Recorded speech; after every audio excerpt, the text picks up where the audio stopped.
नमस्कार दोस्तों, हमारी YouTube चैनल गुरु क्लासेस में आप सभी का स्वागत है। आज का सेशन इकोनॉमिक्स का होगा, तो आइए हम लोग अपने सेशन को स्टार्ट करते हैं। और आज कुछ परिभाषाएं देखेंगे हम लोग, कुछ बहुत इम्पॉर्टेंट जो परीक्षा की दृष्टि से बहुत महत्वपूर्ण हैं, वहाँ से प्रश्न बनने के चांसेस 100% रहते हैं। तो आइए हम लोग अपने सेशन को स्टार्ट करते हैं। एकाधिकार प्रतिस्पर्धा ऐसी बाजार संरचना जिसमें फर्मों की संख्या काफ़ी अधिक होती है, किंतु उनके द्वारा उत्पादित वस्तुएं अलग अलग होती हैं, अर्थात वे सजातीय नहीं होते। कहने का मतलब ये होता है कि फर्मों की संख्या काफ़ी अधिक होती है, लेकिन उनसे उत्पादन जो होता है वे अलग अलग होते हैं, सजातीय एक जैसे नहीं होते हैं।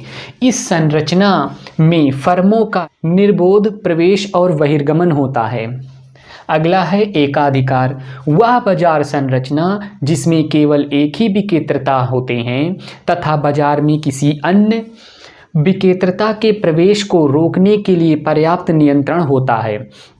अगली परिभाषा है अल्पाधिकार, यदि किसी वस्तु विशेष के बाजार में एक से अधिक विक्रेता हों, किंतु विक्रेताओं की संख्या अल्प हो, तो उस बाजार संरचना को अल्पाधिकार कहते हैं।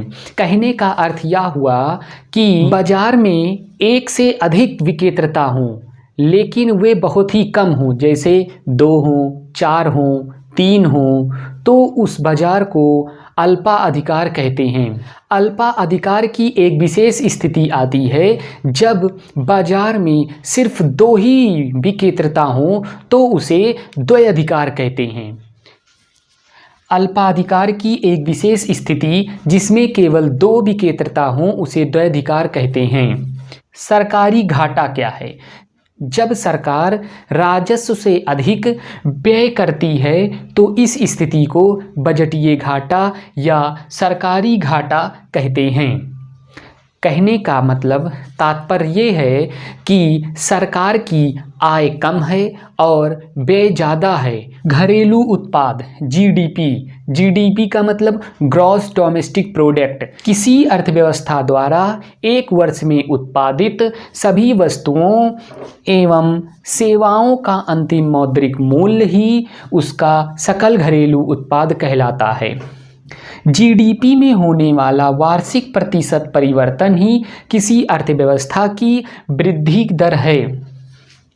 यह किसी अर्थव्यवस्था की आंतरिक शक्ति को दर्शाता है। यह अर्थव्यवस्था की उत्पादकता की मात्रा का अनुमान देता है। यह अर्थव्यवस्था की उत्पादकता की मात्रा का अनुमान देता है। गुणात्मकता के तत्व को यह नहीं दर्शाता है। विदेशों में स्थित दूतावास को जीडीपी में शामिल किया जाता है। एक बार हम लोग दोहरा लेते हैं। एकाधिकार प्रतिस्पर्धा ऐसी बाजार संरचना जिसमें फर्मों की संख्या काफ़ी अधिक होती है, किंतु उनके द्वारा उत्पादित वस्तुएं अलग अलग होती हैं, अर्थात वे सजातीय नहीं होती हैं। इस संरचना में फर्मों का निर्बाध प्रवेश और बहिर्गमन होता है। एकाधिकार वह बाजार संरचना जिसमें केवल एक ही विक्रेता होता है तथा बाजार किसी अन्य विक्रेता के प्रवेश को रोकने के लिए पर्याप्त नियंत्रण होता है।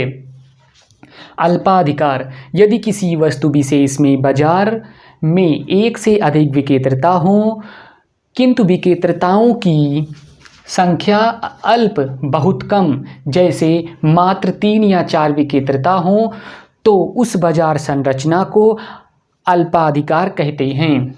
अल्पाधिकार की एक विशेष स्थिति होती है जिसमें 2 विक्रेता होते हैं, उसे द्वैधाधिकार कहते हैं। जब सरकार राजस्व प्राप्ति से अधिक व्यय करती है तो उस स्थिति को बजटीय घाटा या सरकारी घाटा कहते हैं। सकल घरेलू उत्पाद जीडीपी किसी अर्थव्यवस्था द्वारा एक वर्ष में उत्पादित सभी वस्तुओं और सेवाओं का अंतिम मौद्रिक मूल्य का सकल घरेलू उत्पाद कहलाता है। जीडीपी में होने वाला वार्षिक प्रतिशत परिवर्तन ही किसी अर्थव्यवस्था की वृद्धि दर है।